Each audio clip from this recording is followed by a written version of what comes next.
Good morning, everybody. How's it going today? Brody's just hanging around with you folks here this morning on stream. Dangling from the rooftops this morning, hanging from the ceiling. Good to see you all here. Oh, Michael Superbacker is in the house this morning. Twiddler in the Twiddler's place. Holy moly, man. Oatmeal raisin is the favorite. Myself, I can't get enough of the chocolate chip. That's where I get your get your kicks on root chocolate chip. All right, hold on for a second here. Oh my God, this is gonna hurt. Wow, we did it. Morning, folks. It's Brody.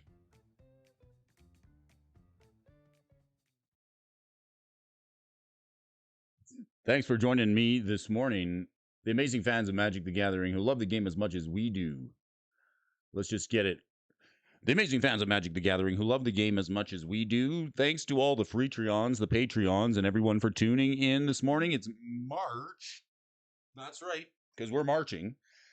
It's March the 1st, 2023. It's the only March 1st we're going to get this year. It's Mrs. Alfonso's birthday month. And we've got an amazing show. It's Wednesday. It's hump day. No, it's Tuesday. It's Wednesday. Where's the time go? It's hump day. Steak and pajamas day. How are you folks doing? Glad you could join me on the best darn Magic the Gathering show in the morning. We got all you folks here tuning in. Thanks for joining. I got the chat running. Michael Superbacker's in the house. Benson's here. MTG Gaming Bob standing by. I declare myself the favorite Freetreon. Benson's the favorite Treon. Oh my gosh, it's March, right?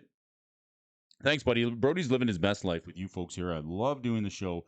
Super happy to do the show with you folks today. I'm just gonna get right into it here this morning. I know you guys are ready to start the day. It's busy. There ain't no time to waste. Let's just take a look at a couple of things here this morning. I'm just gonna take a minute to make myself a coffee and arrive on the show with you folks here today.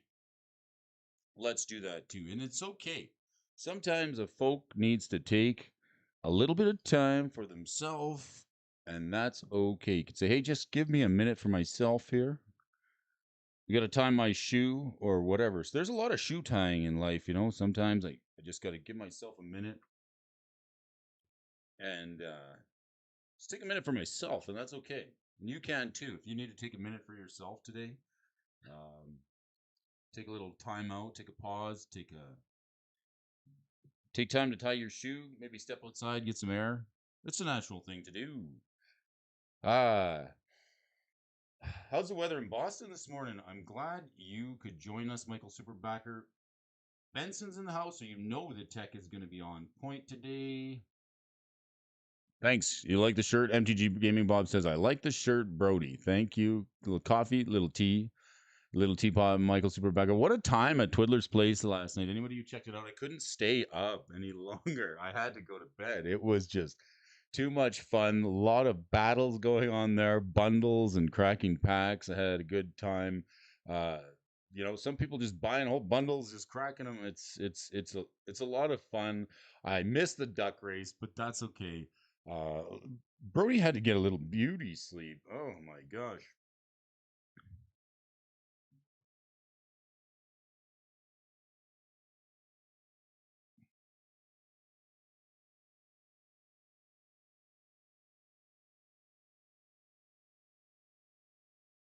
Just Capital and CNBC name Hasbro one of America's most just companies. Despite controversies involving Magic the Gathering's Dungeons and Dragons, Just Capital and CNBC name Hasbro one of America's most just companies. Despite controversies involving Magic the Gathering and Dungeons and Dragons.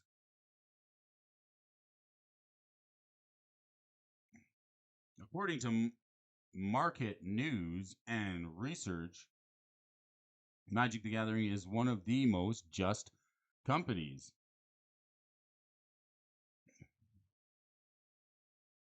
Hasbro was named one of America's most just companies, and according to Just Capital, this award has been given based on their performance towards workers, communities, customers, shareholders, and the environment.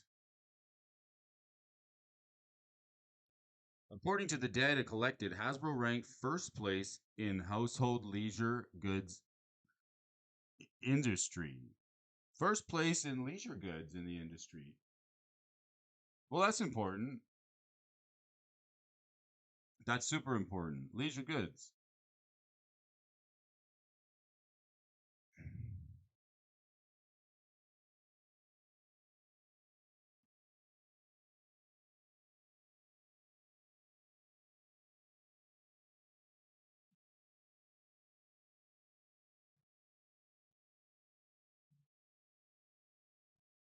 So, according to Just Capital, this award is given based on their performance towards workers, communities, shareholders, and the environment. According to the data it collected, Hasbro ranked first in the household leisure goods industry and in the top 115 businesses out of nearly 1,000 it examined. Hasbro, in particular, was noted as a strong performer in ethical leadership and accountability to stakeholders and was lauded prioritizing advancements in worker health and safety and diversity, equity, and inclusion DE and I efforts.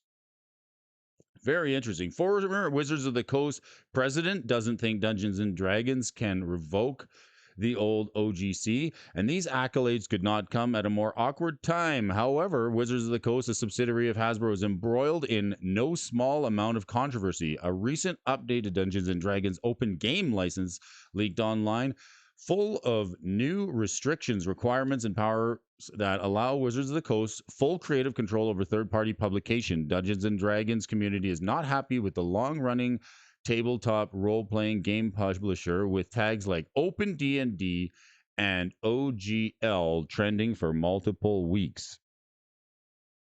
Well, one of the most just companies. Well, if you know what, that's what I look at. That's what I look at for the for my entertainment. I want to make sure the company is just, and this report does just that. It lets us know that despite all the shipping delay problems and the challenges, the poor challenges that they've had over there at Hasbro and Wizards of the Coast, had many challenges. Despite that, they are truly one of the most just companies out there, and you can see that by this publication brought to us by Game Rant. Appreciate the folks over at Game Rant for giving this. I think they may be, they may be on to something here. What do you think? Leave me a comment in the comment section below. Is Wizards of the Coast and Hasbro's pursuit of justice rank right up there on the number one priorities for you folks who are watching and love the game and play it every single day? Let me know. Maybe it does.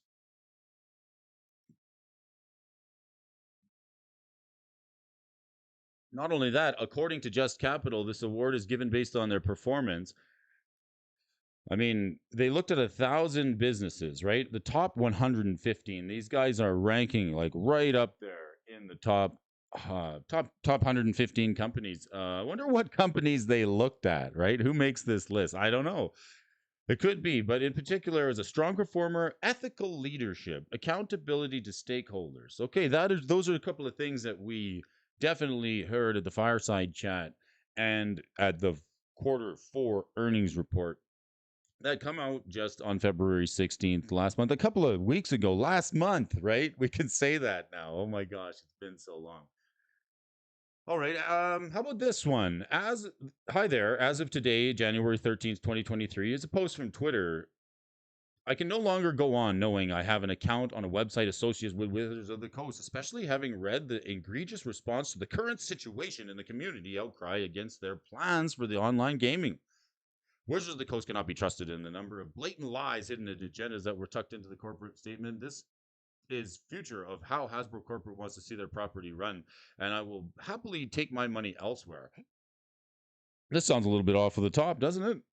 I don't have time to put up with how slimy and greedy this situation is. It's really sad and pathetic and almost I, a consumer and a longtime player, am being thought of as an idiot. Who thinks what you are doing outside after all of this? Well, I mean, this is coming from some of the backlash Maybe there's a difference of opinion out there on Twitter. I don't know. I'm asking you, fans of Magic the Gathering, how just are they? They seem pretty just. Maybe this is just one person kind of a little bit overreacting in this here situation. I mean, we've been looking at the price of Hasbro stock. Like let's look at it. It's a performer. It's a performer, isn't it? Hasbro stock. Let's take a look at it today. I got a new term for you folks today. I do. All you fans who love coming to the show because of the terms, right? Got new terms for you folks today. Today's term is a good one. It's good. I'm just gonna have a little sip of coffee. We'll get into a couple of more headlines for you folks here this morning. The term of the day is cup and handle. We're going to talk about a cup and handle pattern. Oh, yeah. If you remember yesterday on the show, we talked about a double top. That's right. Jerry, I want you to go down to the store and get yourself a coffee with a top. And we're going to run some tests on that top, and double top. That's right. The only one who could solve this, my man, Brody Childs. Brody Childs here to give you folks the rundown on top and a double top. That's the only way you're going to get it. What are these jargony terms? So this is a double top. I don't see a cup and handle here forming in this pattern, but we're going to run a couple of more headlines here for you folks, and then we'll check it out. Well, let's finish this one. We know how to read between the lines. There are many of us who understand the legal limbo that's being attempted after today, and I will not sit here and accept it. Other companies have promised a future for my hobby is safe and free to share among everyone equally. So unless Cynthia Williams can pull her head out of, I can't read that, and openly admit how other heads of the company were wrong to try all of this, I'm done. So please delete my. This is an email to the customer service department for the online gaming platform at Hasbro. So delete my account. If you guys can truly turn this around and do what's right, I'll come back, but I'm not holding my breath. P.S. The Wizards tech support agent who is having to read this along with the thousands of others you're dealing with after the holidays. I'm sorry. You have to be the one who is the landing pad of ire right now.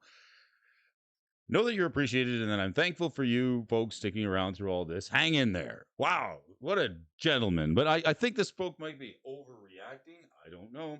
But someone on a subreddit said that they heard WotC was going to double the size of their staff over the next few years. Double their size. Oh, that's great news. We need more people to get this ship rolling, right?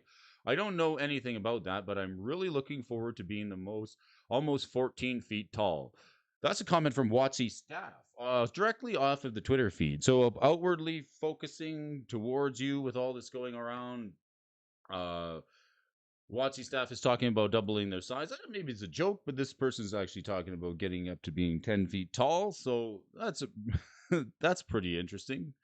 So either doubling in height and doubling in size. Maybe there's some talk that WotC is going to be increasing their staff size. Is that a good thing? What do you think? Must be a great thing. Twitter sources say. So here's interesting for you. So getting to the secondary market. All right, I can't say this enough. Now look at this here. Here's a playset.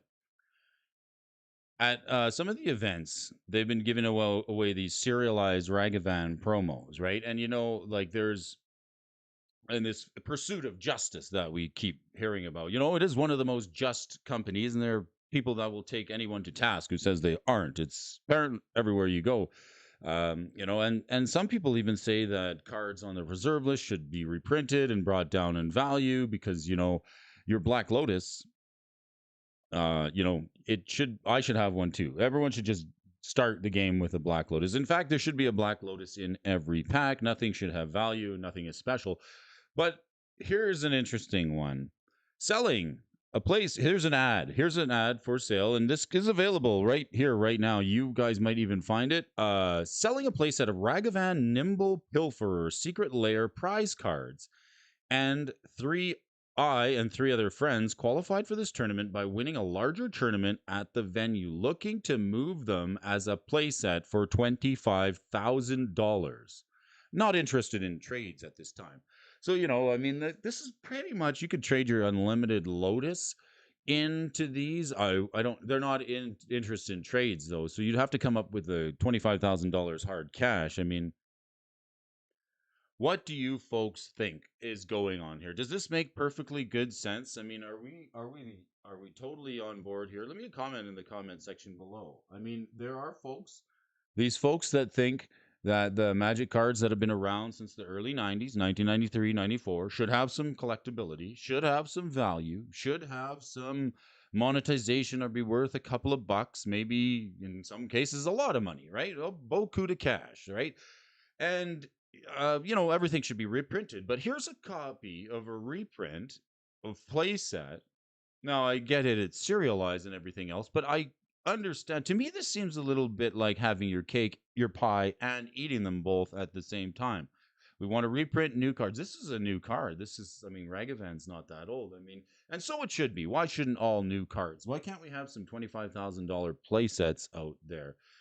Let me know. Do you think this price of Ragavans is overpriced? Is it underpriced? Or is it priced just right? Is this something that you really want to get your hands on? Does anybody out there have a set? I mean, I may be looking for two play sets because I'm looking to build at least a couple of decks, right?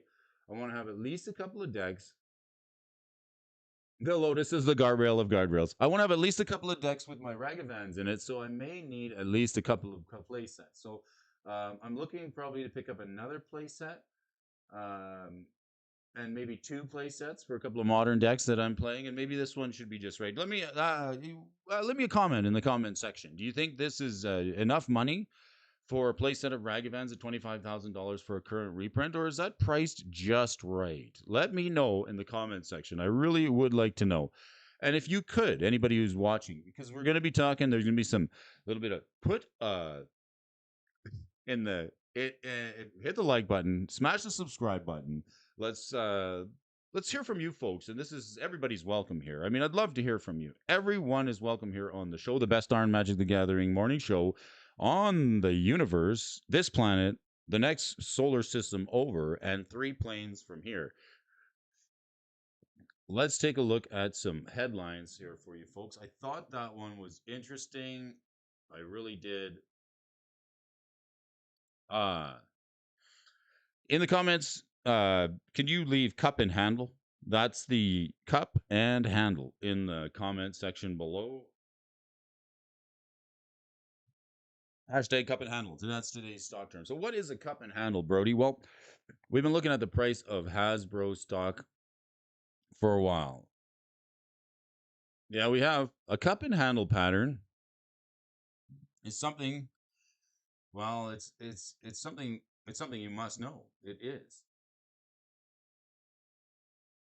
I want to make sure I get a proper definition for you guys here. So a cup and handle pattern, it's a bullish pattern. It is, okay?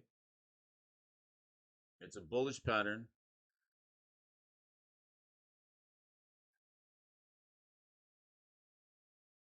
Let me bring up the price of Hasbro stock because I like to draw on charts here with my pencil. So a cup and handle is a bullish continuation pattern where an upward trend has paused but will continue when the pattern is formed. The cup portion of the pattern should be a U shape that resembles the rounding bowl. Gotta get my pencil. Rather than a V shape with equal highs on both sides of the cup. All right, so a cup and handle pattern. It's a bullish pattern. I'm gonna draw some lines on charts. I'm excited to do that. So like, let's just draw a cup. So like you got your U shape, and then there's like this little handle like that. That's what we're talking about here. This is a cup and handle.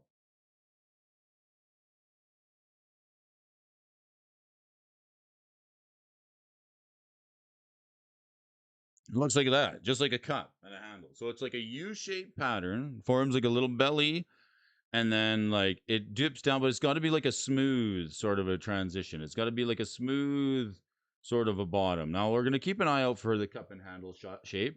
You know, this is not well. This could actually right here could be considered a bit of a cup and handle. Actually, dust my eyes deceive me. Good morning, folks. It's Brody.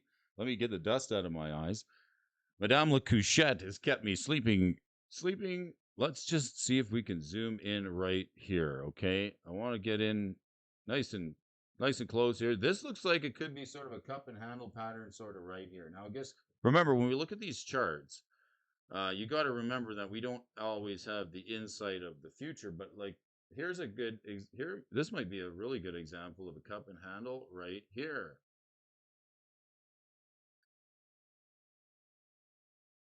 So we got this U shape. I got to get a little bigger pencil. I'm going to get this nice U shape. I'm going to use a nice color blue. Oh, that's a beauty blue. Isn't that a nice blue? Okay, so let's get this is this U-shaped pattern here. There's the cup.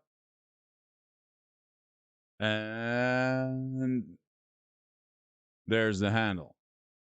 Cup and handle. So this is a bullish type of a symbol. If you guys haven't heard of it before, if you see a bunch of stockbroker guys hanging around talking about cups and handles and tops and double tops and bottoms and ceilings and floors, a couple of brokers, a couple of jokers.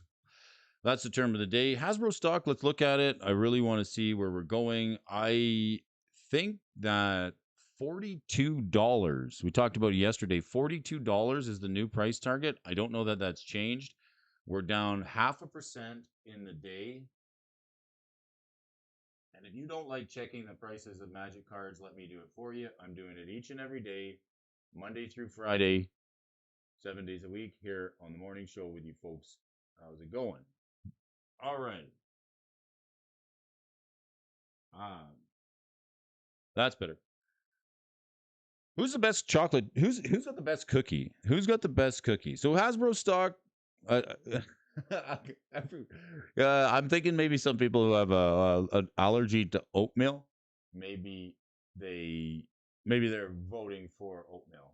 But Bob says he's okay with having the ultra rare cards worth something. I got to read a couple of comments from you folks in chat.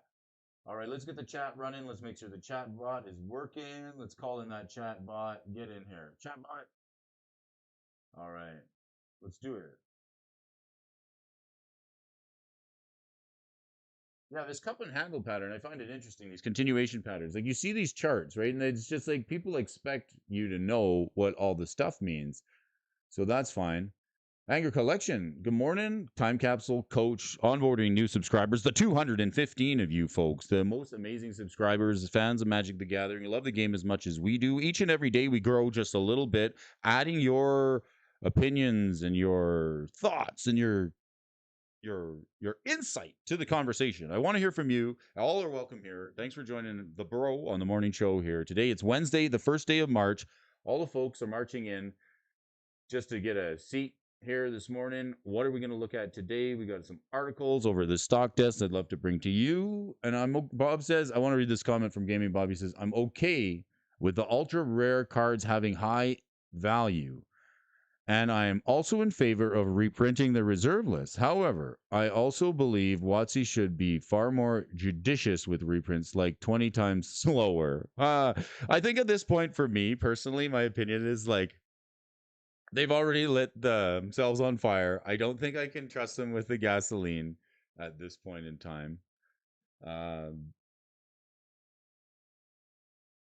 If they're reprinting reserve lists, I want Charizard and Demonic Attorney and Anti put back into the game. I do. Yes, because if it's all on the table, let's put it all on the table, right? Let's go hard. Brody wants anti cards back, brought back in. No, I'm. What do you think? Wow, I can't type today. Time Capsule, good morning. Just getting folks in here. I hear you, Bob. I think some of the ultra rare cards should have some value. I think it's strange though. Like how do you like? This is the part that I find funny. Okay, about these Ragavans. So here is you've got folks that have been collecting for a very long time. Have a set of ABU duels, or they have maybe the Black Lotus. Like, let's go with a $25,000 card. Let's pick an unlimited Black Lotus, because that's essentially the same market value. Now that number of 25,000 US is it's a very comparable number. You can pick up a Lotus for 25,000. I'm pretty sure you can. So, how much work, time, and effort in collecting and seeking out a Black Lotus and putting that type of money together would that take somebody? It takes a long time. Speaking from experience, I know it takes a long time, and anybody who has one will understand that picking up one of these high end game pieces. It's not like you just go down to the 7-Eleven and say, "Hey, can I get a pack of Black Lotuses there?" No, you have to seek them out. All right. So, is the time and effort to go to an event with three friends and or even just go to an event and find three other people, because I mean this post says me and my three friends. So I mean, how good of a play group do you have to be if you and your three buddies all qualify, right? It's like we're awesome. Or is it just three random people that you also run into at the event who qualified and aren't interested in keeping their ragavans and want the money? But is that worth to me? It's like something that just came off the printing press, fresh out the pack, was open at an event. That instant gratification, to me, that seems off. I don't think we should be like that instant gratification, like, oh, you just opened these, you just qualified for this event. It's brand new card. These ragavans is $25,000. Boom, Black Lotus money, just like that. To me, I don't see the effort. I feel like on the one hand, the person who took the time to collect and save cards up or trade in or work or to get that card, I just feel like that there's a dynamic shift there. I feel like it's not as just as what they're making out to be in the article. I feel like this is just an area of justice that they're sort of missing out on. And the one hand, the actually, we are going to put the guy with the Black Lotus under threat and under scrutiny, because we're going to say we're going to reprint that at any time.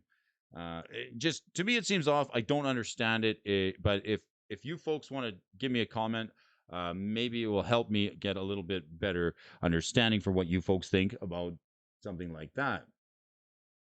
Anger's in the house. What do you think? Today I learned I have a lotus emoji. Yeah, buddy, that is a very sweet emoji. I like it. Benson's in the house. Coach's Magic. Did you see the buy list price for the foil Jays from MagicCon Philly? No. What is it? How much is it? All I know, it's not a good thing. What does the middle finger pattern mean? You know what the middle finger pattern means. Uh, Good morning, folk. Benson, Mr. DJ Long here. Thanks, buddy. Appreciate your viewership.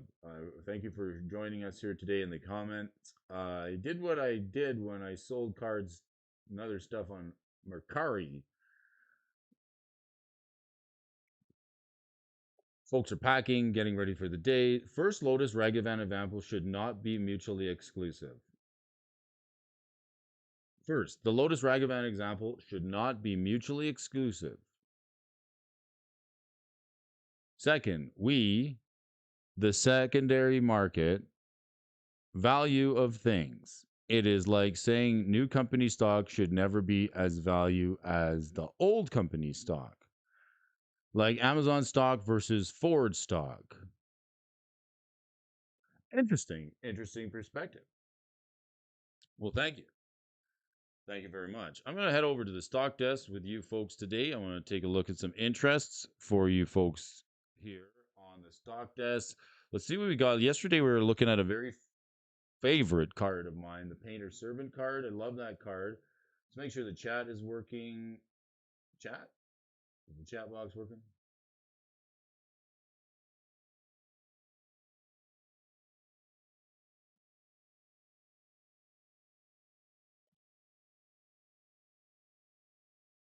Awesome.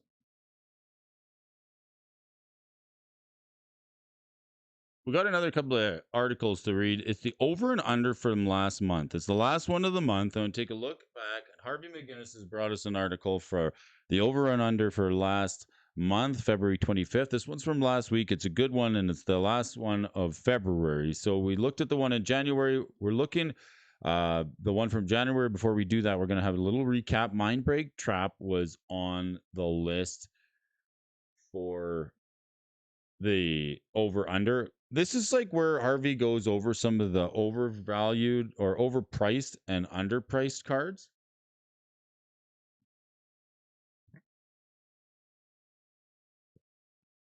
So last month we had Mindbreak Trap has taken a moment to breathe. It rebounded a little bit and has been started trending sideways. I'll be honest, this is a stronger trend than I had first anticipated. Between negative market pressures and the limited overall demand for the card, Mindbreak Trap's limited price retrace and steady sideways drift meant that they'll likely be seeing more and more transactions at the $50 valuation for the immediate future. I think this is an overvaluation of the card, but it looks steady for the moment. So taking a look at Gaia's Cradle, this was the unsurprisingly Gaia's Cradle has had very little movement since my last check-in with it. The card essentially has no momentum in either direction at the moment, but has nonetheless held up well over the broad market attrition experience last year. Wow, we're going to have to look this broad market attrition.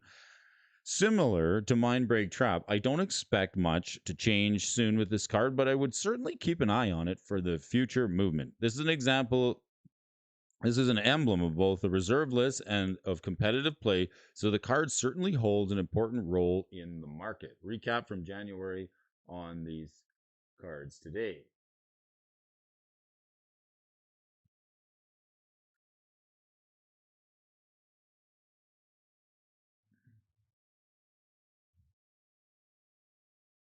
All right.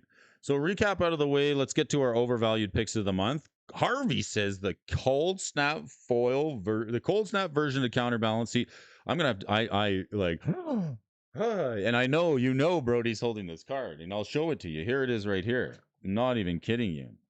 All right. So Harvey's, how dare he claim? See, this is where I love the show, right? How dare these opinions come together? This is a place for everybody to come together, share their opinions on Magic the Gathering. Are we heading in the right direction? Are there some things that make complete sense?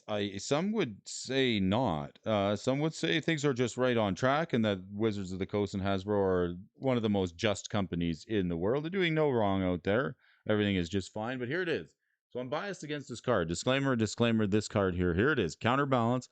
I'm considering buy listing it, and darn Harvey is claiming that this card is overpriced at the moment. I couldn't disagree with him more because I overpaid for it. All right.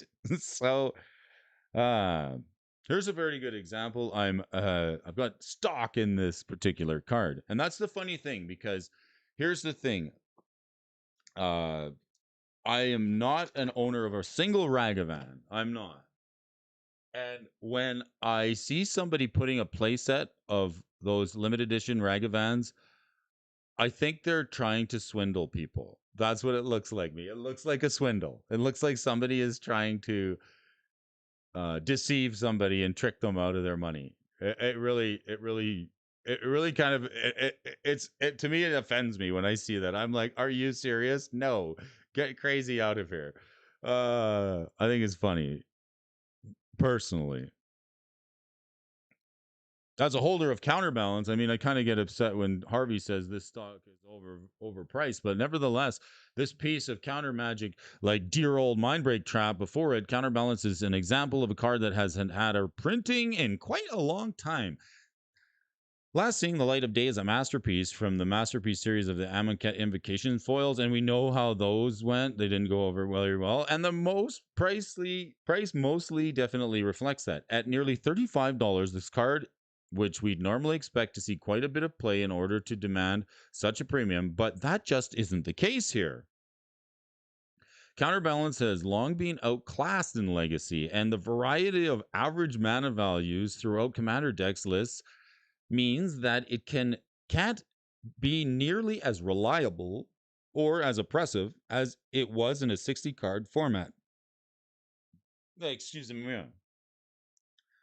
This means that the price of Counterbalance is far more supply side oriented, as the $30 floor in which it has been testing in recent weeks was primarily supported by a scattered stream of small purchase orders, not the rampant cluster buys that are often associated with a breakout competitive success. The data for this is public, courtesy of TCG Players Sales History Snapshot. Is that where folks are getting their sales history?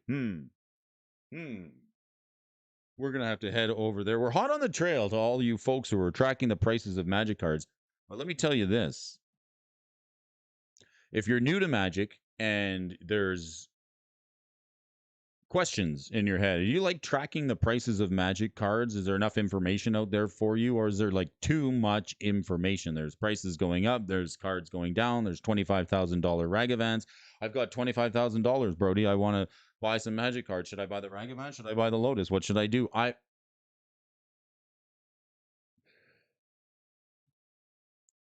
You can always come here. Let me check the prices of Magic cards for you. I'm doing it each and every day, Monday through Friday, with you folks, the 215 amazing subscribers. Thank you all for joining. Let's talk a little bit more about these overvalued or overpriced cards here. Brody's sitting on some hot garbage, I guess. I still like my foil counterbalance. Supply issues aside, it's important to address the elephant in the room. Secret layer. This from the Most Just Company. Several weeks ago, balance began its price swing upward, gradually drifting noticeably higher past the pre-spike of $25 range. About half into this swing, it was announced that Counterbalance would be getting a secret layer reprinting. Now the price of ramification of these sorts of reprints usually take themselves out. But by the time new copies of Counterbalance hit the market, one thing is certain. There will be more copies out there, along with the floor price will likely falter. So as attempting recent upswings may make things seem I wouldn't be buying counterbalances on the secondary market right now. Well, I mean, maybe this is an example of, as you know, rising seas, tides ebbing and flowing. Maybe this is the time, I've been asking, is this the time to get rid of my copy of the Cold Snap foil counterbalance? We don't have a price here for the Cold Snap foil, but I think we could take a look at it this morning. And the next overvalued pick, and this is a card I don't have. I don't have a Crater Hoof. I wish I could have one, but I don't. If I had a time, Benson says, if you had a time machine, I'm going back and picking up MTG cards. Forget the lottery or sports betting. Cardboard! Well, I've got a video coming out that there is no playbook that defines which method of collecting should net you the most reward, i.e., collecting cards that are the most rare versus collecting the oldest cards. No playbook. Well, I should write a playbook. Somebody should write a playbook. Somebody should have a morning Magic the Gathering price checking show where they define methods of collecting where you can get the most rewards. That's what you should do. Well, if you ask me, I'll tell you what I'm doing. I buy a little bit of the reserve list, the bottom 10 cards that have good interactions, that are playable and are not too expensive. I try to stay away from myself. I'm not buying any new products this year. I'm not. I'm going to, with the exception of maybe the festival in a box that we got coming from MagicCon Philadelphia.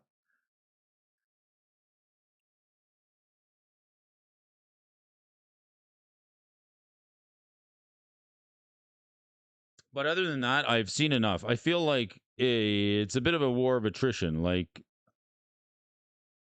it's going to take a while to see if some changes happen, if any.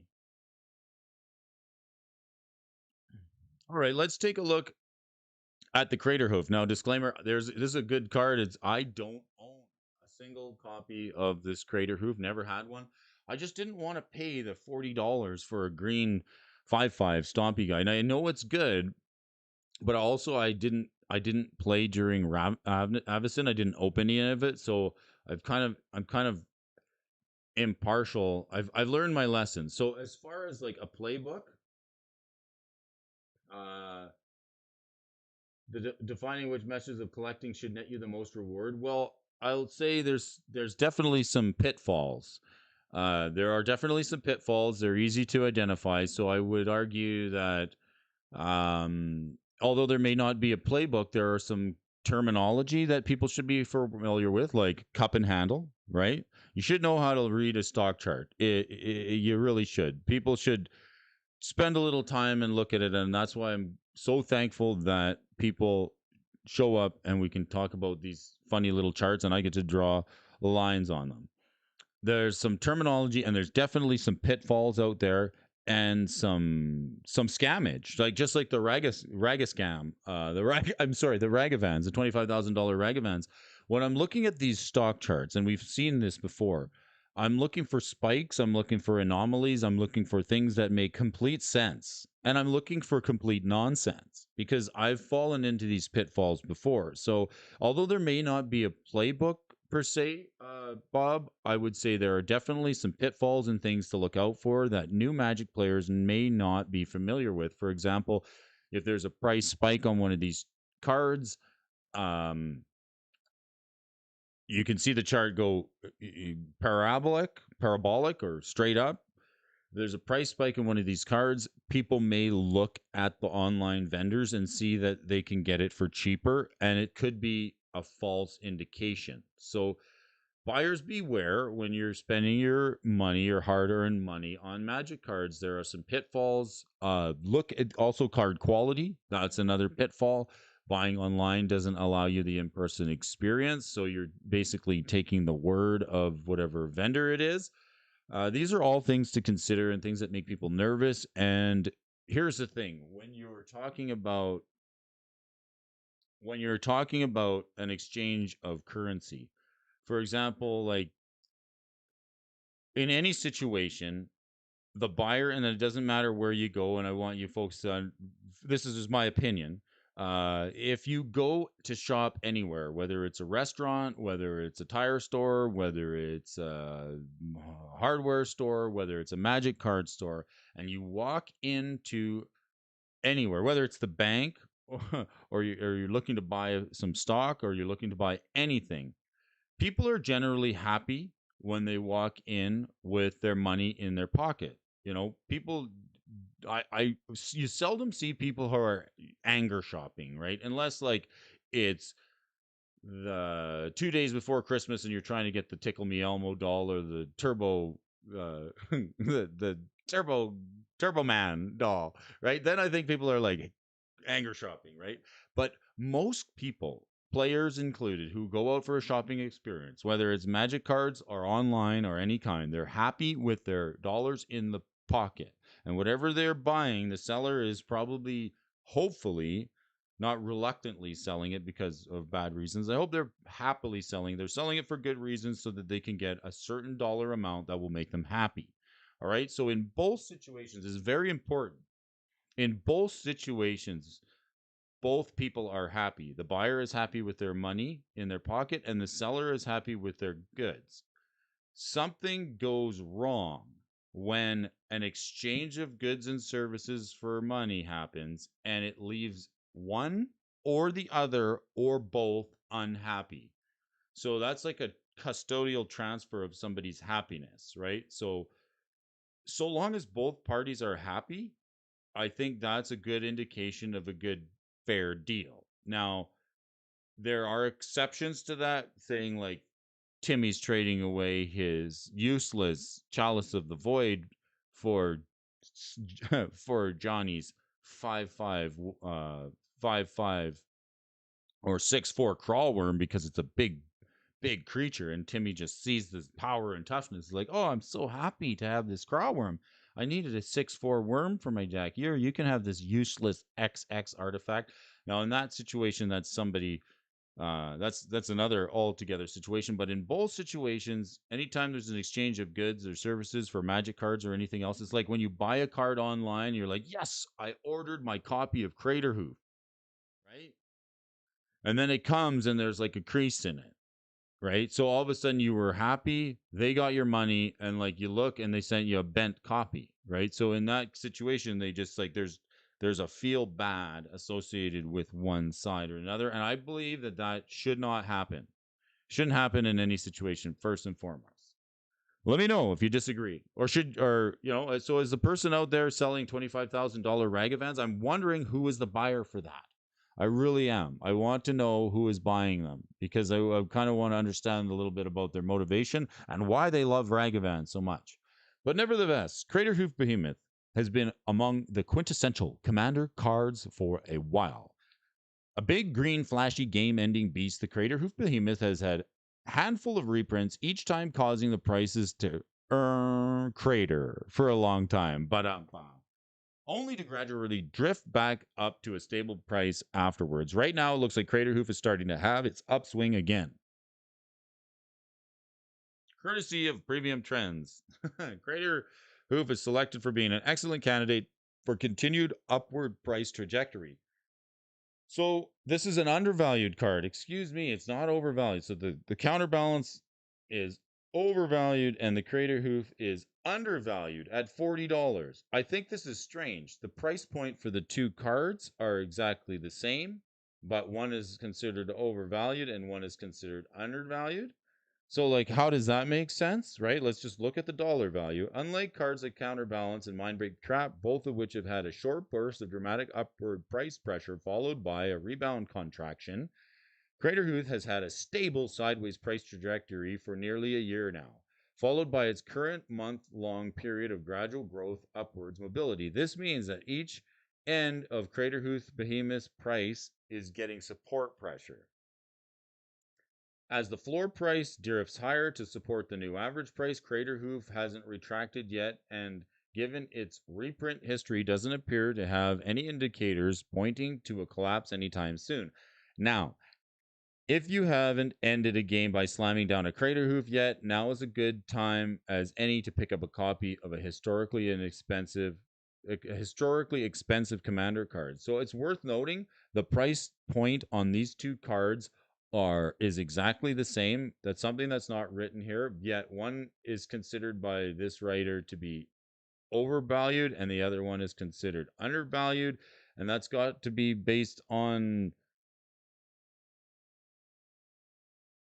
print runs, playability, and all these other reasons that Harvey McGinnis is giving us. So to wrap up, we look at the market, and tides have started to shift, and prices in the Magic card world have started to stabilize, and for some, drift upwards. Mindbreak Trap has had its first contradiction price spiking, while Gaia's Cradle continued to stay steady near the $900 mark.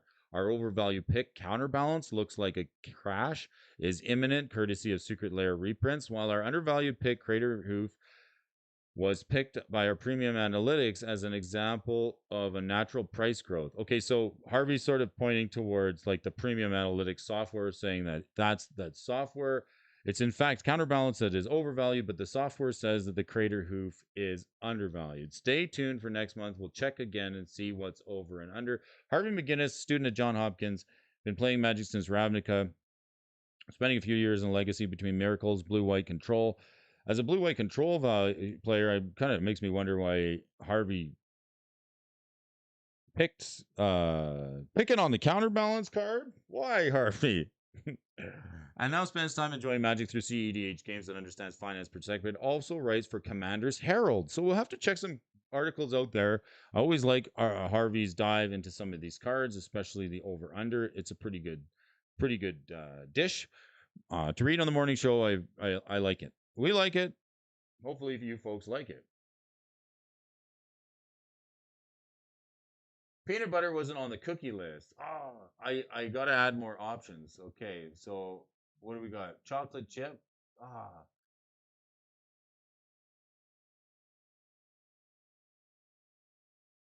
what's the stats? 84% say chocolate. 15% say oatmeal.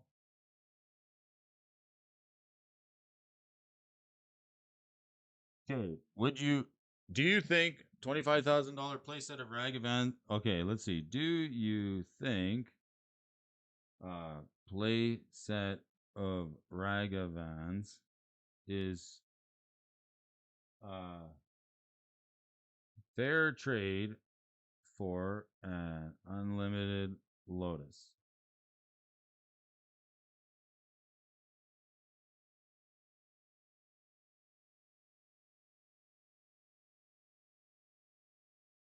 All right, let's ask the folks who are watching. I'd like to know, do you think this is enough? Ah.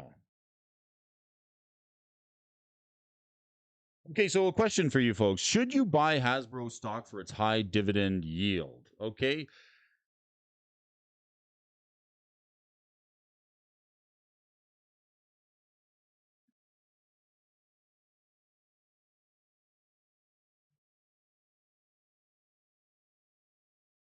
Should we buy Hasbro stock for its high dividend yield? I'm going to just build myself another coffee here. Give me a second.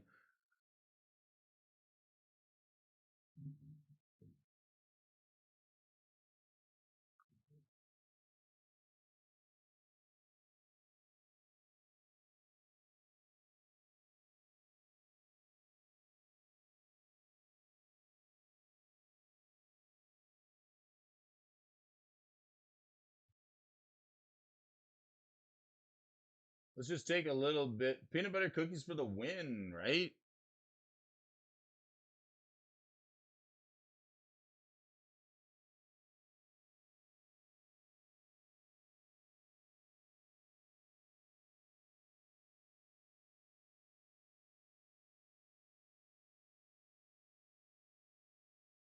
Hasbro is one of the leading toy and gaming companies, owning popular brands like Play-Doh, Magic the Gathering, Dungeons and Dragons, Monopoly, Nerf, and Transformers. Growing revenue and free cash flows delivered solid returns and increased dividends for shareholders. Weak sales trends caused the stock to fall 40% in 2022, underperforming the S&P 500 index. So despite being one of the most just companies out there, Hasbro is definitely falling in price 40% in 2022 and is considered on paper an underperformer. They talk a little bit more. This coming from the Motley Fool. Now, this is sources aside. Hasbro stock side is down nearly 40%, 43% over the last year, bringing its dividend yield up to 5%. The company guidance calls for further weakness in the toy market in 2023. And additionally, management is turning its focus to reducing inventory and saving on costs to shore up free cash flow. So we got to shore up a little bit of cash flow problems, are we? All right. Well, if you have cash flow problems, I would suggest that they just take some Ragavans and sell them for $25,000 a pop. So Hasbro's free cash flow has fallen from a peak of $1.1 billion to 198 million. What? Oh, I'm gonna fall off my almost gonna fall off my chair. Let me say that again for you folks. Hasbro's free cash flow has fallen from a peak $1.1 billion to $198 million. Do you know how that's a lot of a drop?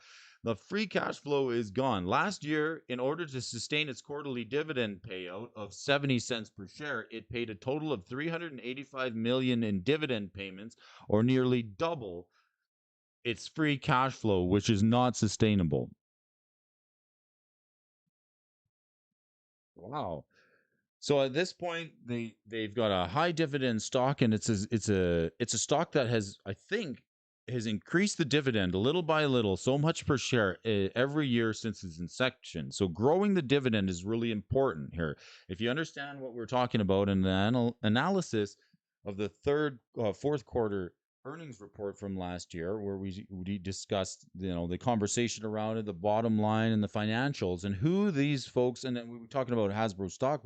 We're talking about you, the viewers, who go out to the bank and buy this. No, we're talking about the folks who are there pitching. Who is buying this stock? It's investment companies who are like-minded with Hasbro, with especially with their ESG component in there. So they will have companies that are within this like-minded type of framework that will, if they can show them an increased dividend each and every year, talking these big banker investment firms who put together stock bundles and portfolios for people to buy into. And people who own this may not even know they own this stock. It could be just as a preferred share. When you go into a bank, they say, well, you can buy in this um, low risk fund. You can put your money into the A, B, or C fund, and that might include any number of companies that you don't get. You can ask what's in there, but some people just say to their broker, and that's why they're called brokers, because they make you broker. They say, just put me in something that's low risk. I don't want a lot of exposure. So if on paper you can say, well, look at the dividend has gone up. All these companies will put your money in has an increasing dividend since the day they were launched. That's a pretty good sales pitch for any. In fact, it almost sounds like somebody trying to sell you a $25,000 Ragavan. But that's just me. So their free cash flow is gone, and this dividend is not sustainable at $70 per share in order to increase it. So the question becomes, should you buy Hasbro's high dividend stock? It still has a lot to prove. Weak financial position from sales performance and stress urgency from the company cut costs to get its free cash flow back up. Management aims to reduce bloated inventory, which should boost cash flow in the near term. Reducing inventory, right? Less of that product that we have on hand, or is that just a nice way to say that things didn't sell? I'm not sure. We got to reduce the inventory, right? You got to sell some of those products. Can they sell it for less? Yeah, they can, but for some reason the stuff isn't moving. It must be that distribution issue across the company, including payoffs in the workforce, are expected to improve. Adjusted operating profit margin between 50 and 70 basis points in 2023 based on management's guidance. And this along while where WotC staff, like we saw earlier, are talking about doubling the amount of staff size. So for outward looking, all the while the WotC staff is spreading information on social media about them doubling their stock size or their staff size. So this could be another challenging year. This stock offers a tempting yield, but investors should understand the risks. One of the leading toy and game companies in the world. It fell another 9% year to date, and the company has reported a weaker than expected revenue results from the fourth quarter. I think we have them on the run. I don't understand how it's going to be undeniable. I think for me, my personal opinion is the folks who are chasing the dragon, chasing the Ragavan, chasing the Shivan, chasing events, hyping the events. It's pretty easy to get behind some, and I love going to events. Don't get me wrong, but it's easy to get carried away going to these events. And I think that you should go to an event. You should go to a Magic event. You should get to experience it. There should be more of those. But there should also be big conventions, and there should be different size. There should be a local level. So I feel like it's we talk about growing the player base all the time, and this one here just kind of perplexes me. I don't know if I would buy the Hasbro stock myself knowingly. Let me know in the comments, folks.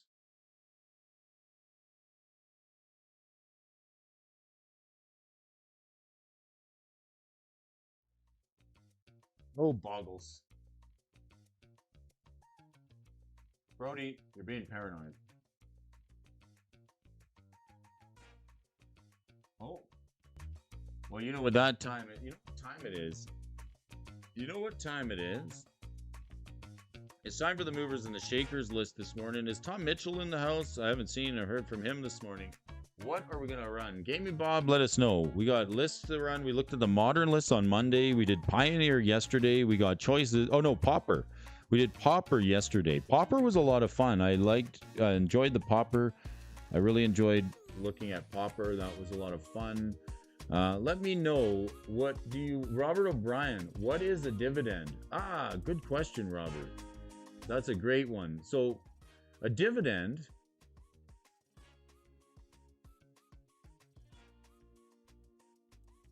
is a small percentage of each share that gets paid back to the owners of that share. Yes. So Robert, the dividend was like 69 or 70 cents a share. So if you owned, and this is the thing about dividends, when people are talking, this is a great term. Today we're talking about cups and handles, and we're going to look for some on these stock graphs. But Robert O'Brien, I appreciate your comment. It's a good question.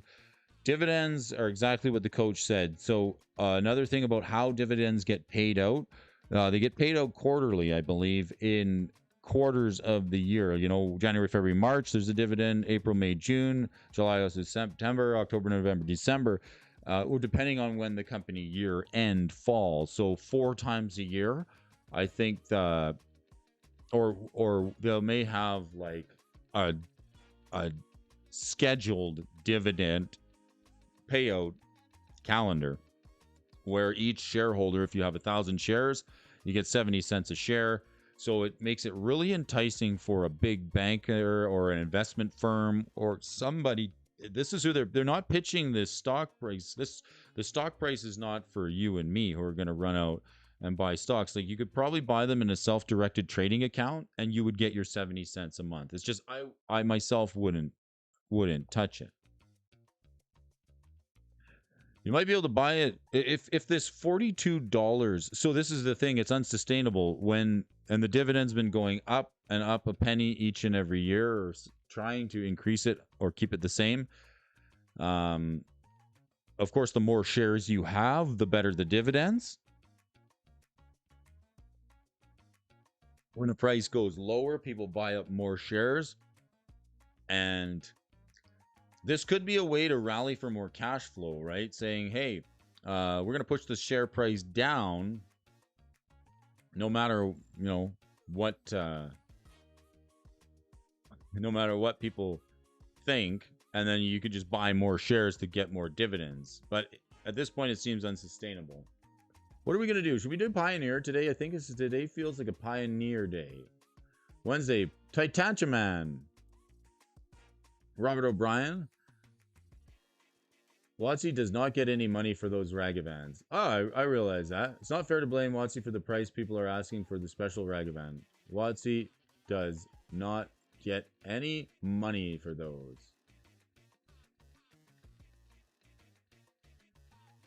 That person asking for a premium. Well, that's the point. It goes back to like that happiness. Like, you can ask whatever. That's what I'm getting down to, is like, it's possession is 9/10 of the law, right? So whoever's the seller gets to set the price. This is called price disparity. And then the difference between the two is called a haircut, right? That's the difference between the seller's asking price and what the buyer's willing to pay. And that's assuming somebody's willing to pay that much.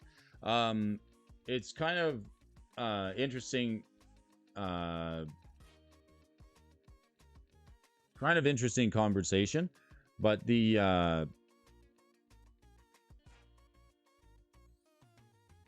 we're not talking about blame. We're talking about responsibility. So,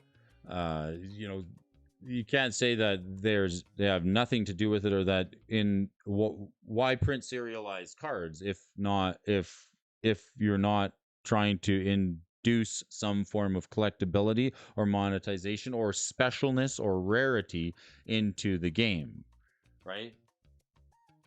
So, like, it's by design that way. They don't control the price, but they do design the card, and it has these inherent properties with that type of design, which leads to scarcity and the ability for people to flip them, sell them on the secondary market. The vendors are actually even buying them up. That's sort of what happens. The vendors sit there and people hand them in and buy them. I say, I'll give you some cash for those, and they just take them off people's hands.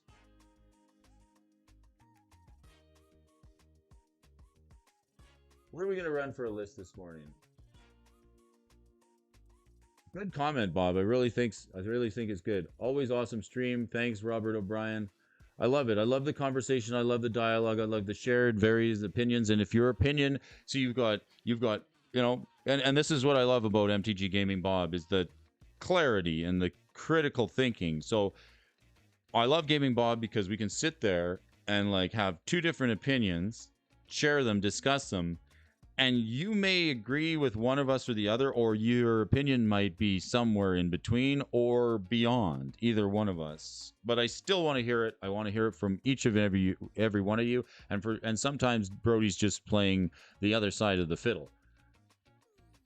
But that's what makes it fun. Up and made it to work in time. Good. Safe adventures. Robert O'Brien, what do we want to look? Let's look at the Pioneer list today. We got to look at this Pioneer list. It's time to go down that list. It's the morning show. It's the best darn morning show in Magic the Gathering. I thank you, viewers, for sharing it. It's holy smokes. Vorinclex. Wow, there's a full reset on this list here. Vorinclex. See, look at this here. So remember earlier today, just a minute ago, I was talking about we're looking for anomalies. So have a look at this. Have a look at this one for you. This only happens every once in a while. You see how the price change here for all of these movers and the shakers? And this is something that if you're new to Magic and you're new to running these charts or looking at wherever you get your information, all these charts are set to 0% increase, right? And even on the losers, 0% increase. Take a look. Take a look with me here, folks. So I want to talk about this because I've got some experience in this and I can tell you why. What does this mean? So if you're ever coming here and you're like, why is this show 0% increase all across the board? Well, these and it works this way. You can look at it with any of the price trackers for cryptocurrencies, say any of the price trackers for Magic cards. They're on a 24-hour clock and sometimes they reset. And when they reset, so for example, this percentage up is a percentage gained in a 24-hour period, right? Because it's the daily change. So every day we have to compare cards to their price the previous 24 hours and see how many percentage points it went up or down. But the minute that clock goes from 11:59:59 to 12:01 and the price hasn't moved, the percentage of increase is always zero. Okay? Just to explain that. So why do they still even hold in rank? Because prior to the clock resetting, this would be an interesting chart to look at yesterday. Yesterday as well. It'd be interesting to look at yesterday's, and we could do that on the Wayback Machine. You can always go on the Wayback Machine and go back a day and see what the price was. But this is how they finished in the last 24-hour period. So we don't really get to know how much of a price increase. But if we look on the weekly down here, see that's the daily change is showing zero. So the weekly gives us a bit of a more of a better indication right over here where we've got 81% increase for Mutavault from M14 and like Vorinclex the Monster Trader 8% for the week. So the weekly winner is going to give us an idea overall. So let's still hit the Pioneer list. Let's look at the Vorinclex. It's $80. That seems insane for a card from Kaldheim. Like literally, I got a box of Kaldheim over here. I got cases on the shelf. Paid $95 for those boxes, and there's a mythic in there that's worth $80. So the rest is just gravy and tendies. Oh my goodness, right? So this is pretty interesting. So is there a playbook? Is there a playbook or a method where you can decide which cards and which products to buy that's going to financially work out? Well, I don't know. History doesn't repeat, but it sure does rhyme. And I like the $89 or $90 booster boxes. The $95 booster boxes, I miss those days and I wish they would return, but it doesn't seem like they will. But the only way it will return is if people refuse these products at the expensive increased price. And then they will become $89 or $90 booster boxes. Just say no to the Ragavans. Say no to the guys selling the Ragavans. And then they'll eventually have to bring the price down because they're going to be sitting on the shelf as inventory. You folks already know that Wizards has an inventory problem. They need to reduce their inventory. They've got too much inventory.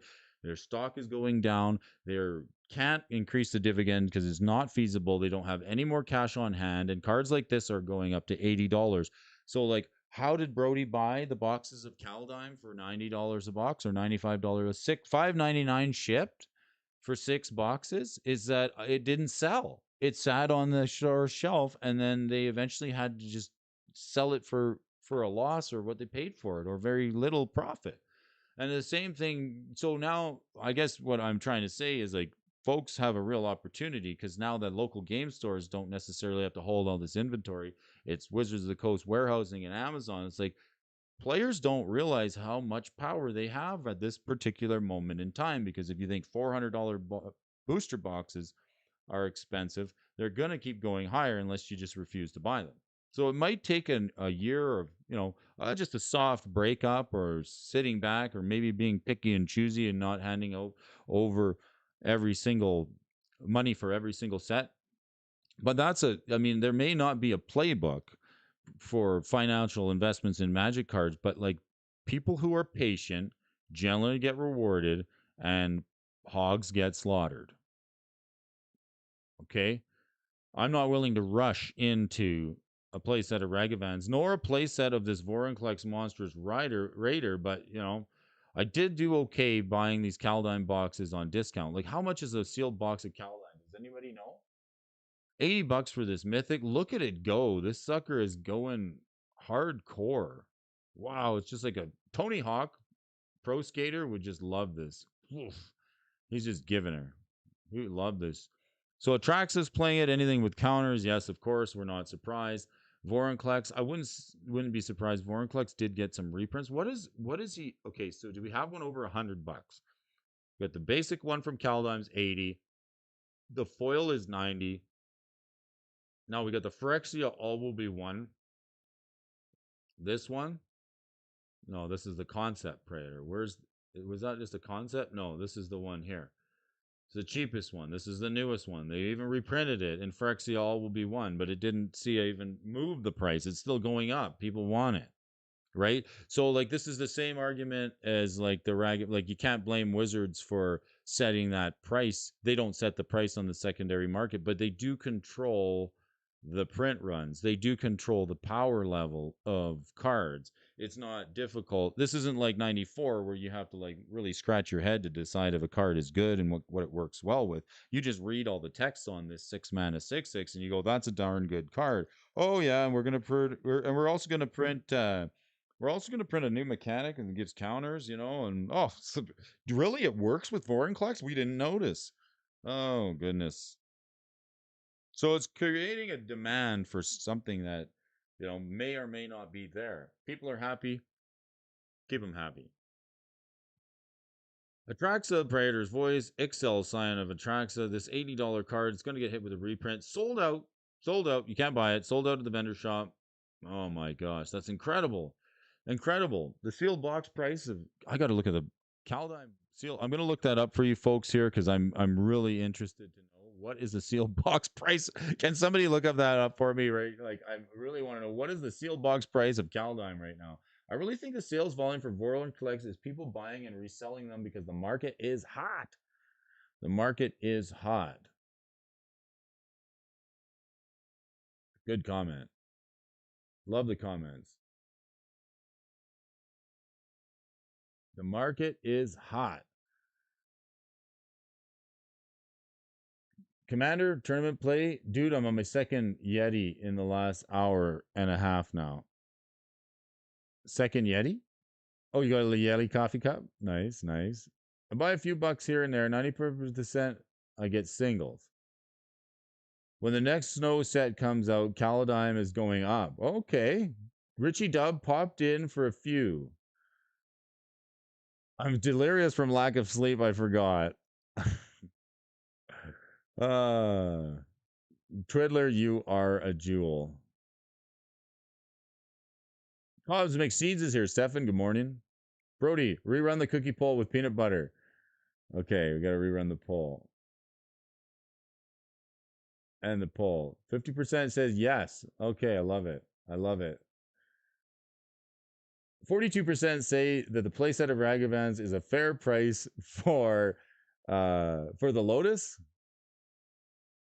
The set boosters are going for 109. That's really incredible considering the amount of that's pretty incredible considering the amount of price on this guy. Which cookie is the best cookie?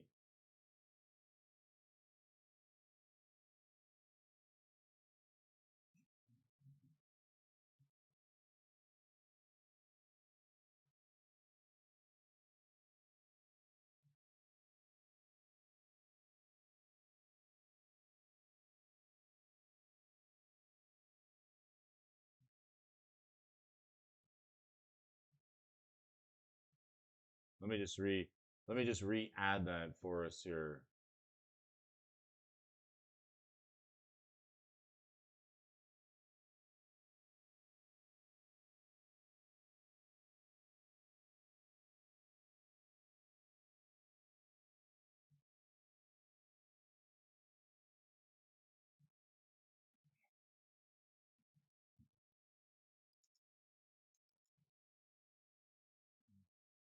So we got peanut butter. Man, peanut butter chocolate chip is pretty good.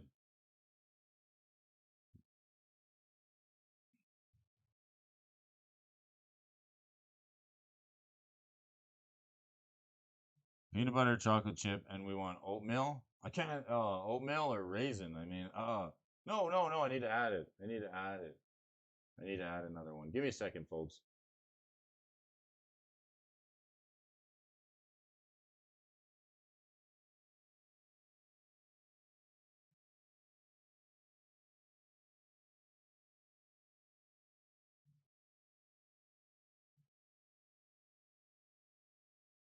Some reason it won't let me add another. Won't let me add another option. Won't let me add another option.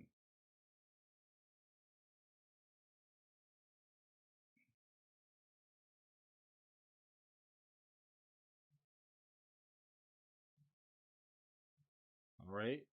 Let your viewers weigh in. Add an option. We gotta add this option.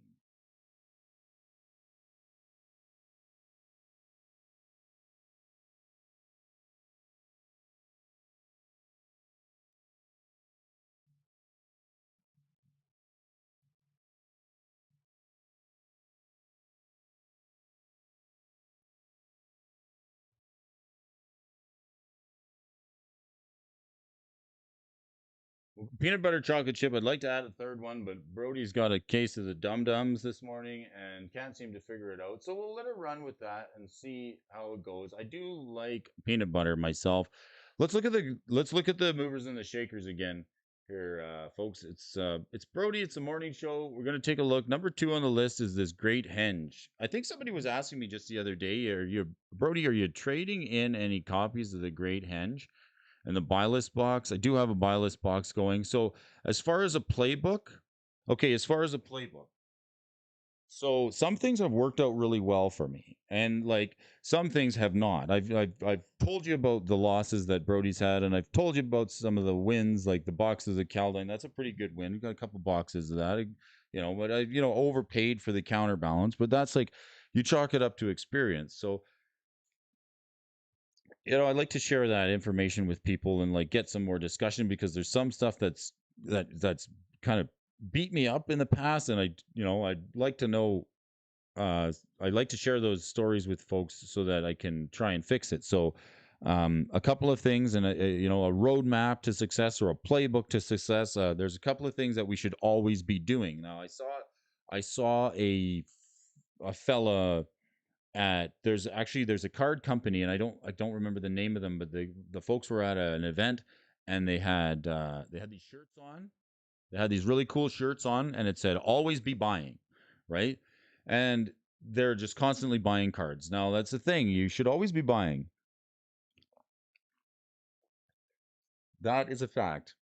You should always be buying, but you should always be planning, and you should always be selling or looking to sell. So would always be buying. Buying new cards is okay if you can buy them on a budget, and then if they're doing really well, like if you bought up some foreign klexes or you bought a lot of Caldime when it was new. Good morning. The sunshine is up.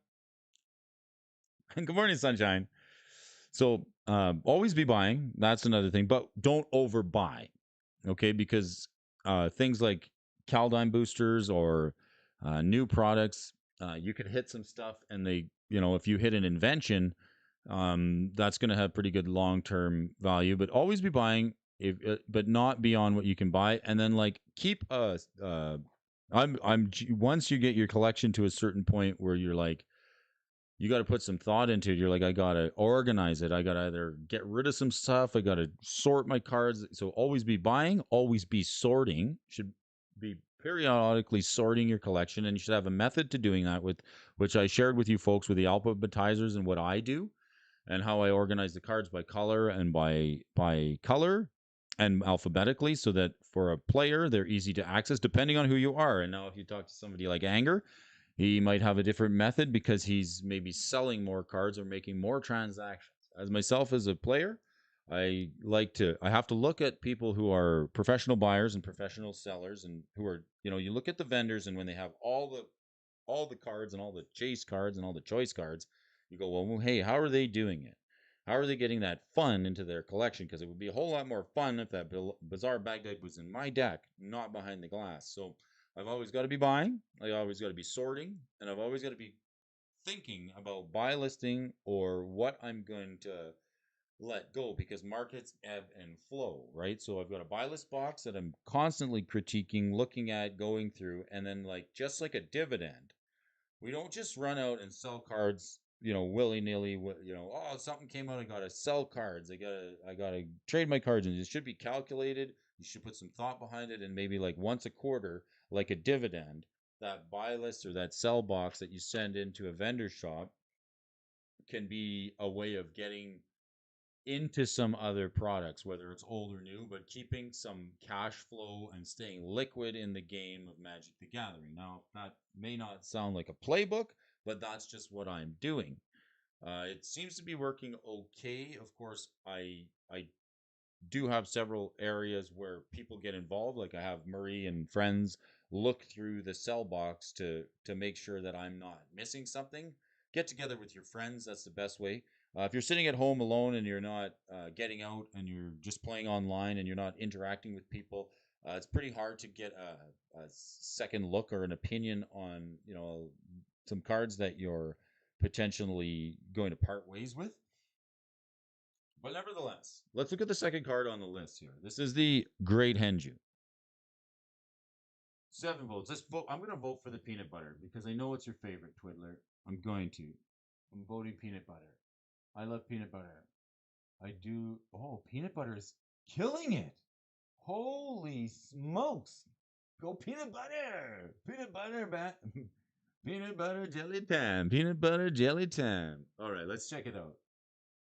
The Braid Henge, this card's going to see a reprint. I was lucky enough to open it when Eldraine came out, was the first collector boosters. I bought a bunch of those. I opened some of them. I gave some away to friends as prizes. Had a really good time with it. I opened a Great Henge, so that was great. 2 of them, actually. This card is a boss. It's a beast. It's a legendary artifact. It costs 2 green and 7, and it costs X less, where X is the greatest power among creatures you control. Excuse me for a second. I have a little sip of coffee. Taps for 2 green and gains you 2 life. Holy smokes, is there anything this artifact doesn't do? It'll fold your laundry, wash your car, take your dog for a walk. It'll even shovel the snow and fix your roof. That is how great this henge is. Whenever a non-token creature enters the battlefield under your control, you get to put a 1/1 counter on it, and you get to draw a card. Now that is pretty good. Played a commander, deck's using it. Let's see, the 1/1 counter and the proliferate. This thing's gonna go. This thing's gonna go.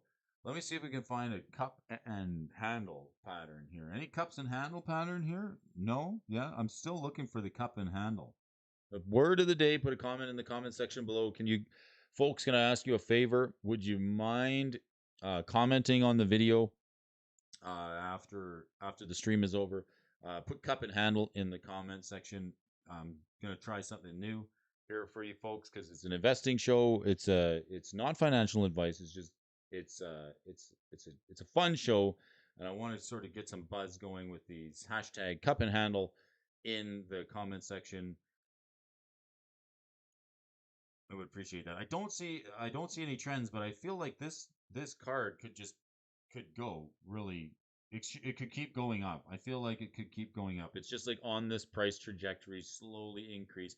This is definitely going to just keep going this way so long, and as long as nothing happens. If they don't reprint it, like sometimes you just the best thing to do with something is nothing. I think Bob has even said that in a crazy market, one of the things to do is absolutely nothing. Just sit and wait and watch. And we've been dug out on the hill, and we're going to see what's going to happen here. Gishath. I wonder if this commander, now I have a Gishath in the box. This card seems good, and it seems to be going up. I think it's going to go higher because of the Dino Tribal.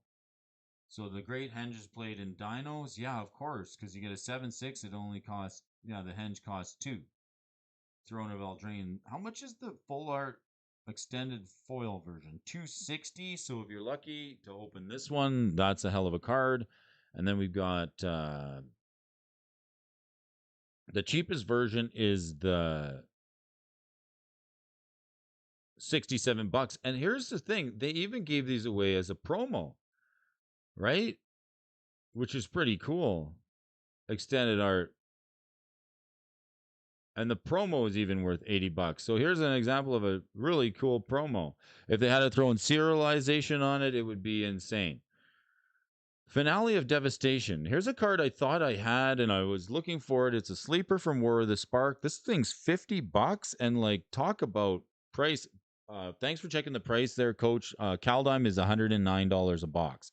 So Kaldheim is still fairly cheap. I don't understand how a box of Kaldheim is so cheap and then the Vorinclex is so high. But again, attrition, right? That is when the cards in the box are worth more than the box of cards. Kind of funny how that happens. Right now, the finale is this thing is a boss. Sorcery speed, 2 green and X, $48.97. We're doing the Pioneer list here. Search your library and graveyard for or graveyard for a creature card with mana cost X and put it onto the battlefield. So you get to reanimate something if it's gone. If you search your library this way, shuffle it. If X is 10 or more, creatures get plus X and haste until end of turn. Wow, all creatures. So this would work with the Crater Hoof. If you can get your Crater Hoof back, this is doing some serious devastation. Modern Food. Asmo Food is what it's called. Modern and Devoted Combo. I want to see the Asmo Food deck. Asmorano Mardicada Stick You Call the Car. In the food deck, what are we reanimating with the what are we reanimating with the finale? What's the target? Okay, Teetering Worm. Death touch as long as you control 3 or more artifacts. Haywire Might. Nope. Overchase Daredevil. I guess that's a reanimate target. The Gilded Goose. Asmokalikar. I guess the finale of Devastation can get anything you want back from the graveyard or from the library. Seems okay. I guess we're going to get Asmo or the Overchase Daredevil. I don't know how you would want to get the. Whenever an artifact enters the battlefield under your control, you gain 1 life. If this is the first time this ability is resolved, put a 1/1 counter on Teetering Wormlet. Ah, okay. So you want to go get the Wormlet, put it onto the battlefield, make a bunch of food, and then like by the time it gets back to your turn, it's a 4/4. That seems pretty good. Finale of Devastation. Do they have it available? Yeah, there's copies available. $57 seems pretty high. I don't know what I did with the copy that I had, but man, if you only knew, if we only had just a crystal ball or something, we could look at these charts and like go like just for 30 seconds, look into the future for 30 seconds. Anointed Procession, another great card from Amonkhet. Now, how long is it going to be before we get a reprint on this baby? I don't know. It's $48. It's a doubler for tokens. If an effect would create 1 or more tokens under your control, it creates twice that many of those tokens instead. 1 green and 3. This is a heck of a card. It's been on I'm looking for a cup and handle here for you folks. Ooh, what do we got here? Cup and handle maybe. Ooh, so yeah, so if this is sort of the belly pattern that we were looking for in the cup and handle. See this nice smooth U shape here. If it kicks down and makes a little handle like this, it's likely this card is going to go higher. So let's keep an eye on Finale of Devastation. Predictive reasoning, I suppose that's the term. Let's see here. What can we do? We go Anointed Procession. It's Rin and Seri. Oh, let's play it in the Dogs and Cats deck. And I love this deck. I think I need to build a Dog and Cats deck. Maybe Mrs. Alfonso needs to build one. Darksteel Forge and Emrakul, the Promise End. This Resplendent Angel. So I've got one of these in the sell box. I do. I got the Counterbalance. It's overvalued and it's even talked. I find it funny, right? Counterbalance and Crater Hoof are pretty much the same price, yet you've got somebody saying one's overvalued and one's underpriced. Can you see the irony in that? I really hope everybody can. It's just a matter of opinion at that point, right? Resplendent Angel. There it is. I'm looking to buy list the set. Copy of it. I think it's pretty high. It's from M19. Good card. I'm not so convinced that this won't see a reprint in some time in the future. So even if it does, maybe be able to pick up a little bit of a cheaper copy. But Emrakul, this is the 13 mana Emrakul. If you're new to Magic, there's a period of time when the Eldrazi and Eldritch Moon made an appearance, and it may be that we need the Eldrazi to show back up. This is another speculation, right? I've heard lore, and with the new sets coming out, people are like, what are we going to do to beat these Phyrexians? Well, we'll just leave it up to the Eldrazi. They'll come and wipe them all out. So who knows what happens? But this spell costs 1 less to cast for each card type among cards in your graveyard. When you cast a spell, gain control of target opponent during that component's turn, and after that turn, that player takes an extra turn. It's got Flample, flying and trample, protection from instants. To reanimate target, it's a game winner, it's a finisher. Let's take a look at the Emrakul. Looking for the cup and handle. Any cups and any handles in here? I don't know. I don't see any cups and handles per se. Maybe right here. See, it's funny. It's like the more you look for it, like you're like, I think I see it, right? But you know, just maybe this is like a little cup shape and then a handle like this, right? This could be a little bit of a cup and handle shape forming right here, right? And then boom, it goes up. Now it's back down. Let's see if we get support. It could go higher. I don't know. Let me know. I could be wrong. Deck's using it. Kozilek the Great Distortion. Oh my gosh. Amulet Titan, 4-color Omnath, Animara Soul of Elements. The Resplendent Angel, really expensive. It's obviously played in Angels. It's expensive. You can get a few bucks for it at the buy list. I'm just looking. Okay, so like this could be. Here's the other thing too. Let's look at this, right? They say this is a bullish pattern, right? We'll see if we get a little handle forming, because that means this could go higher. Who knows?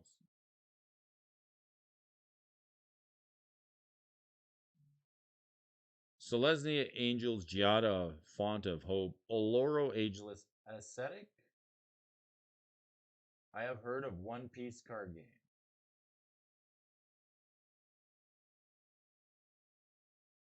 Oh, peanut butter. Peanut butter is just peanut butter's rocking this morning. Holy smokes. The low price of Crimson Vow makes me sad. Well, I mean, maybe that's the time to pick some up. When did they start printing collector boxes? Throne of Eldraine. I believe that was the first. Well, it depends who you talk to. If you ask Dual Brain, it's going to be Shards of Alara. Shards of Alara had a special box that wasn't typically dubbed a collector's box, but that is a good point. It's a hard pull. I chased it hard. The boring collects, hey. Oh wow, got Caledine Collectors for 170 after tax. Zombie, good morning. We're just getting ready to head out for the day, folks. I do have to make a move.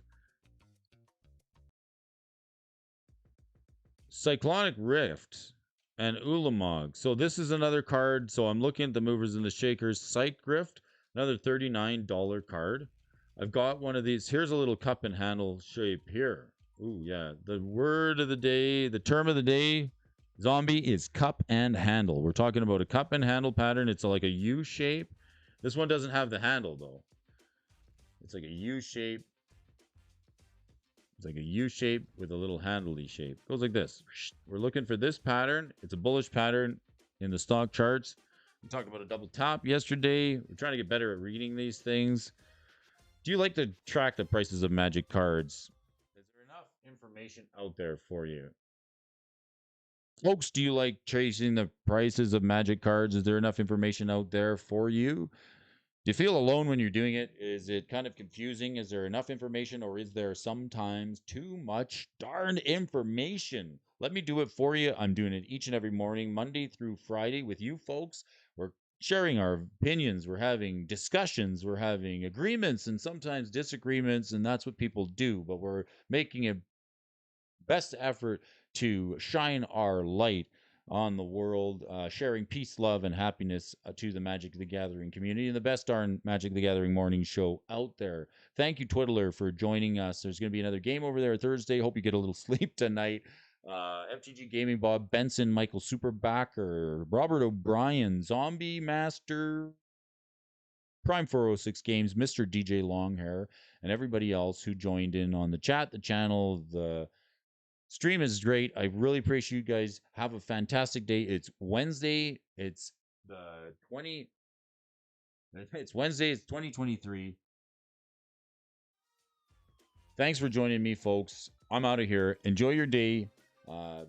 Do something useful for somebody today. I'm going to try and do one thing for somebody today, just to give them a little bit of happiness. I'm going to try and make somebody's day today, make it just a little bit better. Thank you, folks, for joining me. I appreciate you all. Have a great day. Bye.